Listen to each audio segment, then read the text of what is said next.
Okay, so welcome to back my channel Twinkle Thanu channel. और आज हम पढ़ने वाले हैं आगे का बायोटिक एजेंट्स के बारे में। ओके, तो हमने पहले देख लिया था अबायोटिक एजेंट्स के बारे में। अबायोटिक एजेंट्स में हमने दो प्रकार के देखे थे। पहला टाइप था विंड के थ्रू और दूसरा है वाटर के थ्रू। ओके, अब हम क्या पढ़ने वाले हैं बायोटिक एजेंट्स के बारे में। अभी हम क्या पढ़ने वाले बायोटिक एजेंट्स के बारे में। ओके, अब बायोटिक एजेंट्स में क्या बता रहा है, तीन प्रकार के बायोटिक एजेंट्स है यहाँ पे। क्या क्या है, इंसेक्ट, बर्ड और बैट्स। तीन चीज़ें जो है हम इसमें पढ़ने वाले बायोटिक एजेंट्स में। ओके, तो इसमें क्या बता रहा है, पॉलिनेशन बाय इंसेक्ट्स। ओके, अब पॉलिनेशन ऑन इंसेक्ट्स में क्या बता रहा है कि इनके जो फ्लावर्स रहेंगे वो क्या करेंगे, इंसेक्ट्स को क्या करेंगे, अट्रैक्ट करेंगे अपने तरफ। मतलब उनके जो कलर्स रहेंगे वो कितने रहेंगे, कैसे रहेंगे, ब्राइट रहेंगे। ओके, और जो एकदम लार्ज और शोई रहेंगे। ठीक है, अब क्या बता रहा है, जो फ्लावर्स रहेंगे वो स्वीट ऑर्डर, उनके पास नेक्टर ग्रैंड प्रेजेंट रहेगा। ओके, यहाँ क्या बता रहा है, वो क्या करेंगे, एकदम स्मेलिंग सेंसेशन अच्छी है इंसेक्ट्स में, तो क्या रहेगा, फ्लावर में भी स्वीट ऑर्डर रहेगा जिससे वो अट्रैक्ट होंगे इंसेक्ट्स। ओके, उसके बाद हमने इतना तो पढ़ लिया फ्लावर के बारे में। अब क्या पढ़ेंगे हम कि उसका स्टिग्मा कैसे रहता है। ओके, जिसका जो पॉलिनेशन इंसेक्ट्स के थ्रू हो रहा है उनके स्टिग्मास कैसे रहते हैं। ओके, स्टिग्मा कैसे रहता है उनका, रफ रहता है। क्यों रफ रहता है, क्योंकि स्टिग्मा के अंदर जो एक प्रोजेक्शन रहता है, हेयर लाइक प्रोजेक्शन, और साथ ही साथ वो स्टिकी होती है। क्या, स्टिग्मा बहुत स्टिकी होती है। क्यों होती है, क्योंकि वो एक सिक्रेशन म्यूकलेज नाम का एक सिक्रेशन वो सिक्रेट करती है। ओके, इस वजह से क्या होता है, स्टिग्मा जो रहता है वो क्या रहता है, स्टिकी रहता है। ओके, और उसके बाद हेयर लाइक प्रोजेक्शन रहते हैं। अब हमारा पोलन ग्रेन के बारे में देख लेते हैं। पोलन ग्रेन के बारे में क्या बताया कि वो स्पाइनी रहता है और येलो स्टिकी सब्सटेंस से वो कवर्ड रहता है। और वो येलो स्टिकी सब्सटेंस को हम क्या बोलते हैं, हाँ, उसे हम बोलते हैं pollen grain. Okay, pollen grain. Okay, pollen grain बोलते हैं। ठीक है, अब यहाँ क्या बता रहा है, कुछ कुछ जगह पे क्या होता है, some plants have special adaptation for the insects visitor to help in cross pollination. कुछ कुछ जो प्लांट्स रहते हैं, कुछ कुछ जो इंसेक्ट्स रहते हैं वो क्या करवाते हैं, क्रॉस पोलिनेशन में भी हेल्प करते हैं। ओके, इतना बताया, अभी हमने बता दिया। अब क्या बता रहे हैं हम, एडेप्टेशन पॉलिनेशन बाय बर्ड्स। अब पॉलिनेशन बाय बर्ड्स को क्या बोलते हैं, ऑरेंथोफिली। ओके, तो ऑरेंथोफिली में क्या बता रहा है, अब ऑब्वियस की बात है, ऑब्वियसली यही बात होगी कि जो हमारा इंसेक्ट है इसका फ्लावर कैसा था, शोई था, ब्राइट था। सेम हमारे बर्ड के पास भी वही चीज़ें होंगी, पर एक चीज़ अलग होगी, हमारे जो बर्ड है उन्हें सेंसेशन जो रहता है, सेंसेशन मतलब स्मेल। ओके, सेंस इतनी नहीं रहती स्मेल की, तो फिर उनके पास क्या रहेगा, विदाउट फ्रेगनेंस वाला फ्लावर रहेगा। इंसेक्ट में क्या रहेगा, स्वीट ऑर्डर वाला रहेगा, इनके पास क्या रहेगा, विदाउट फ्रेगनेंस वाला। ओके, बाकी सब सेम रहेगा। ठीक है, उसके बाद क्या बता रहा है, जो इसका पोलन ग्रेन रहेगा वो स्टिकी रहेगा, स्पाइनी रहेगा। स्पाइनी मतलब कांटेदार। ओके, कांटेदार। उसके बाद क्या बता रहा है, उसके बाद बता रहा है पॉलिनेशन बाय बैट्स के थ्रू। अब बैट्स, ऑब्वियस की बात है कि बैट जो रहते हैं वो रात को जगा करते हैं और सुबह सोए रहते हैं, तो क्या होगा, अब उनको फ्लावर तो दिखने वाला है नहीं, तो ये बात तो ज़रूर है कि हाँ, उन लोगों को फ्लावर की क्या स्मेल आएगी। ठीक है, फ्लावर की क्या आएगी, स्मेल आएगी, तो वो उनकी तरफ अट्रैक्ट होंगे। मतलब इधर से ही हमको पता चल गया कि फ्लावर कैसा रहेगा, डल कलर रहेगा पर स्ट्रॉन्ग फ्रेगनेंस रहेगा। ओके, इतनी स्ट्रॉन्ग फ्रेगनेंस रहेगी कि बैट को वो अट्रैक्ट करेगी अपनी तरफ। ओके, और इसका जो पोलन ग्रेन रहेगा वो बहुत ज़्यादा लार्ज अमाउंट में प्रोड्यूस हो रहा होगा। ठीक है, ये बताया। अब एक बार क्विक रिवीजन कर लेते हैं, जैसे कि पॉलिनेशन ऑफ इंसेक्ट। अब हमने क्या क्या देखा, हमने तीन प्रकार के देखा।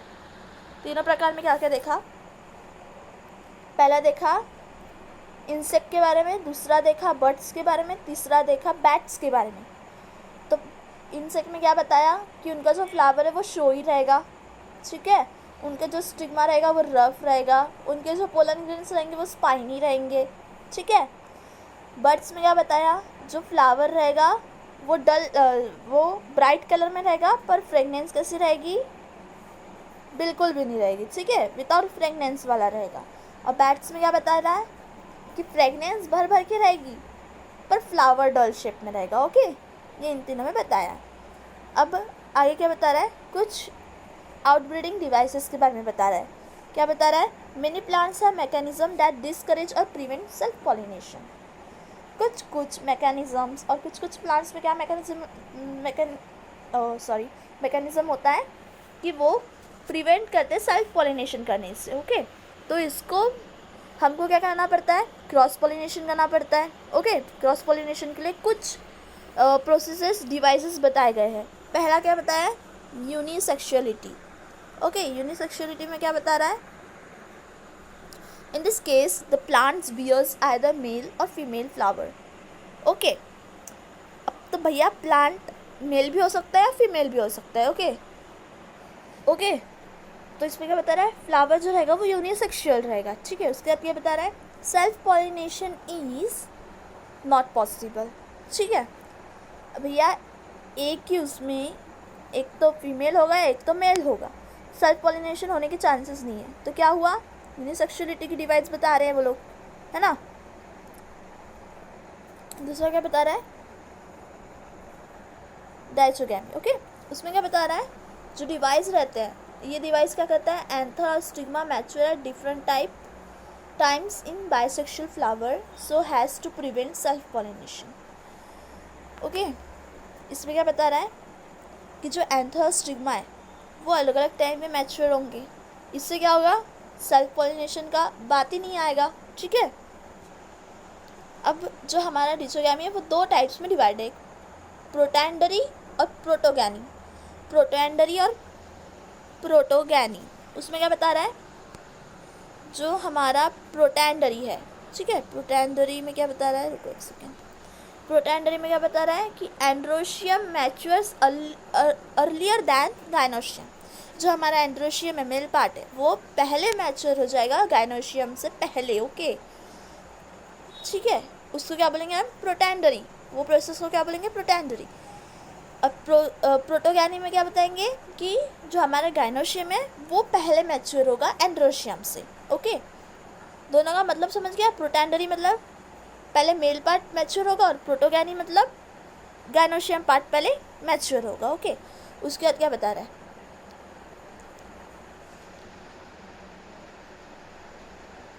Prepotency, okay. उसमें क्या बता रहा है, pollen grains of other flower germinate rapidly over the stigma than the pollen grain from the same flower. अब क्या बता रहा है, जो पोलन ग्रेन्स हैं दूसरे फ्लावर के, वो क्या करेंगे, स्टिग्मा पे जल्दी से जल्दी, एकदम ज़्यादा जल्दी जर्मिनेट होंगे खुद के पोलन ग्रेन के सेम फ्लावर को छोड़ के, ओके। जैसे कि एप्पल एग्जाम्पल दिया। अब क्या बता रहा है, हेट्रोमॉर्फी, ओके। हेट्रोमॉर्फी में क्या बता रहा है, देख लेते हैं।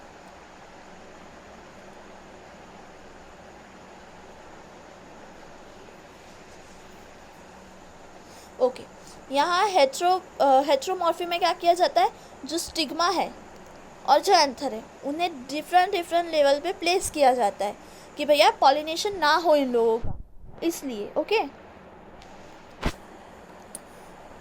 Heteromorphic flowers, pollen grains produced from anther pollinate stigma produced at same level. Okay, यहाँ ये बता रहा है क्या है, हेट्रोमॉर्फी में सिर्फ इतना याद रखना कि जो एंथर है और स्टिग्मा है उन दोनों को क्या कर रहा है, अलग अलग लेवल पे प्लेस किया जा रहा है कि पॉलिनेशन जो है पॉलिनेशन जो है वो प्रिवेंट हो, ओके। अब क्या बता रहा है, हेटेरोगैमी। उसमें क्या बता रहा है कि जो डिवाइस है वो प्रिवेंट करता है सेल्फ पॉलिनेशन करने से, ओके, सेल्फ पॉलिनेशन करने से। In this plant natural physical barrier is present between two sex organs and avoid contact of pollen with stigma same flower. अब भैया क्या करता है वो, खुद के स्टिग्मा के पोलन से वो क्या करता है, एक दूसरे को प्रिवेंट करते हैं दोनों जन कि भैया पॉलिनेशन ना हो ना हो ना हो। ठीक है, बस इसमें इतना बताया। अब सेल्फ स्टेरिलिटी में क्या बता रहा है कि एक ऐसा जेनेटिक मैकेनिज्म है, okay, it is a mechanism due to which the germination of pollen on stigma of the same flower is inhibited. okay, इसका मतलब क्या है यहाँ पे inhibited का मतलब कि भैया उसको शर्म आती है। ओके, उसको क्या आती है, शर्म आती है। भैया जर्मिनेशन तो कर रहा हूँ मैं पोलन के साथ वही सेम फ्लावर के स्टिग्मा पे, पर थोड़ा सा उसको संकोच लगता है। ओके, इसको क्या बोलेंगे, सेल्फ स्टेरिलिटी। ठीक है, उसके बाद क्या बता रहा है, पोलन पिस्टल इंटरैक्शन। अब इसको कैसे बताया है यहाँ पे पोलन पिस्टल इंटरैक्शन को, यहाँ पे ये बोला गया है कि जो हमारा पोलन पिस्टल इंटरैक्शन है, okay, it is the interaction of pollen grains with sporophytic tissue, that means stigma. Okay, sporophytic tissue means stigma. यहाँ क्या होता है, जो हमारा पोलन ग्रेन है उसका क्या होता है, इंटरैक्शन होता है स्टिग्मा के साथ। It's begin with the pollination and ends with fertilisation. क्या होता है, ये जो पोलन पिस्टल इंटरैक्शन है वो क्या होता है, पॉलिनेशन से चालू होता है और फर्टिलाइजेशन में खत्म होता है। ठीक है, all this event from the deposition of pollen grain on stigma to entry of pollen tube in ovule are referred as pollen pistil interaction. ये सब इवेंट, ये जो सब प्रोसेस होती है, पोलन ग्रेन स्टिग्मा पे एंट्री करता है, फिर एंट्री होकर पोलन ट्यूब में जाता है, फिर ओव्यूल में जाता है, इन सब प्रोसेस को क्या बोला जाता है, पोलन पिस्टल इंटरैक्शन। ठीक है, pollination does not guarantee the transfer of right type of pollen, often wrong type, also land on stigma। अब भैया ये pollination जो है गारंटी नहीं दे सकता कि भैया ये खराब पोलन ग्रेन है, ये अच्छा पोलन ग्रेन है, दोनों ही जाके स्टिग्मा पे लैंड हो जाते हैं। But the pistil has ability to recognize and accept the right or compatible pollen on same species। पर हमारा जो पिस्टल है भैया उसके पास बहुत ज़्यादा दिमाग है, वो क्या करता है भैया, वो पहचान लेता है कौन सही है कौन गलत है, कौन उसका स्पेसिस का है और कौन बाहर की स्पेसिस का है। ठीक है, तो वो उसी स्पेसिस को लेता है जो उसके सेम फ्लावर और सेम स्पेसिस का हो। ठीक है, वो उसको रिकॉग्नाइज कर लेता है, फिर उसको एक्सेप्ट करता है। कौन करता है, पिस्टल। ओके, और जो रॉन्ग टाइप रहता है वो उसको बाहर डिस्कार्ड कर देते हैं। Okay, compatibility and incompatibility of pollen pistil is determined by spatial protein. This process involves pollen recognition followed by promotion or inhibition of pollens. The stigmatic surface of flower refuse the wrong type of incompatible pollen grains. Okay, a physiological mechanism operates to ensure that only intraspecific pollen germinates successfully. The compatible pollen absorbs water and nutrients from the surface of stigma, germinates and produces pollen tube. अब भैया मैंने ये देखो, अब मैं आपको बता देती हूँ, जैसे ये वाला यहाँ से तो जो एबिलिटी से चालू होता है तो अपना इंट्रास्पेसिफिक, ओके, यहाँ तक जो सक्सेसफुल तक, वहाँ तक सिर्फ इतनी बात बताया गया है कि भैया जो हमारा पिस्टल है वो राइट वाले को ही एक्सेप्ट करता है, रॉन्ग वाले को क्या करता है, डिस्कार्ड कर देता है। बस इतनी बात यहाँ पे बताया। उसके बाद क्या बता रहा है कि जो हमारा वो है क्या, जो अच्छे पोलन ग्रेन्स है जिसको उसने एक्सेप्ट किया है, ओके, जिस चीज़ को हमारे पिस्टल ने एक्सेप्ट किया वो क्या करेगा, वाटर और न्यूट्रिएंट्स जो रहेगा वो स्टिग्मा के सरफेस से एब्जॉर्ब करेगा और फिर उस चीज़ से वो जर्मिनेट होगा और पोलन चिप तैयार करेगा। Okay, its growth through the style is determined by specific chemicals. The stigmatic surface produce the initial which are absent in pollen. The pollen tube is finally pushed to the ovule and reach the embryos। अब क्या होता है, the tip of pollen tube enters in one of the synagogues and then recapture to release the content. Due to pollen pistil interaction, intense competition develops even in compatible pollen grains। Okay, अब यहाँ मैं आपको फटाक से बता देती हूँ क्या बता रहा है यहाँ पे। ओके, मैंने एक बार पढ़ लिया है जल्दी में। अब यहाँ क्या बता रहा है, जो हमारा जो पोलन ग्रेन है जो बरोबर है वो क्या करता है, न्यूट्रिएंट्स और वाटर को क्या एब्जॉर्ब करता है, उसके बाद क्या करता है, जर्मिनेट होता है, पोलन ट्यूब बनाता है, फिर क्या होता है, जो स्टाइल की तरफ जो है, जो स्टाइल है वहाँ पे ग्रोथ होती है और फिर क्या होता है, जर्मिनेशन होने के बाद जो पोलन ट्यूब है, ओके, पोलन ट्यूब जो है वो ओव्यूल के पास पुश की जाती है और एम्ब्रियो सैक तक पहुंचती है, ठीक है। The tip of pollen tube enters in one of the synergid, वहाँ जो सिनरग्रिड्स होते हैं, ओके, यहाँ से सिनरग्रिड्स होते हैं। मैं आपको एक बार डायग्राम बता देती हूँ। ये है हमारा एम्ब्रियो सैक, 1 2 3, ओके, थोड़ी डायग्राम अलग आ रही है, 1 2 3। हमारा जो सिनरग्रिड है, ओके, उसके पास क्या करता है, पुश्ड होता है हमारा पोलन ट्यूब, ओके, और इनमें से एक सिनरग्रिड्स में क्या करता है, वो एंटर हो जाता है, ठीक है। और इसी पोलन पिस्टल इंटरेक्शन में क्या होता है, जो अच्छे, मतलब अब ऐसा तो नहीं है, अब ये क्या करेगा, 100 में से अगर 50 पोलन ग्रेन ख़राब निकले और 50 अच्छे निकले तो 50 को वो अंदर भेजेगा। अब उनमें से भी उनका कंपटीशन होता है कि कौन सा जल्दी डेवलप होगा पोलन ग्रेन अंदर जाके, ठीक है। उनमें भी कॉम्पिटिशन्स होते हैं कि भैया एक को ले लिया और उसी को बना दिया राजा, वैसा तो नहीं होगा ना। राजा बनने के लिए, टॉपर बनने के लिए भैया पूरे चल मेहनत करते हैं, ठीक है, वैसे ये लोग भी मेहनत करेंगे। उसके बाद क्या बता रहा है, it also plays important role in sexual reproduction and seed formation. भैया ये जो पोलन क्रिस्टल इंटरेक्शन होता है, ये क्या करता है, सेक्शुअल रिप्रोडक्शन और सीड फॉर्मेशन में भी एक बहुत इम्पॉर्टेंट रोल निभाता है। Pollen grain can also be induced to germinate in synthetic medium. Sucrose includes pollen germination and tube growth in vitro. अब यह सुक्रोज जो रहता है वो क्या करता है, पोलन जर्मिनेशन करता है, ओके, सुक्रोज क्या करता है, पोलन जर्मिनेशन करता है। बस इतना ही बताया। उसके बाद क्या बता रहा है, आर्टिफिशियल हाइब्रिडाइजेशन। इसमें क्या बता रहा है, it is one of the major approaches use in crop improvement, okay. अब यहाँ क्या बता रहा है कि जो आर्टिफिशियल मतलब तो समझ गए भैया, ह्यूमन मेड, ओके, आर्टिफिशियल मतलब human made, not by nature, okay. इसमें क्या बता रहा है, क्रॉप इम्प्रूवमेंट के लिए ये आर्टिफिशियल हाइब्रिडाइजेशन किया जाता है, ठीक है, ओके। एक सेकेंड,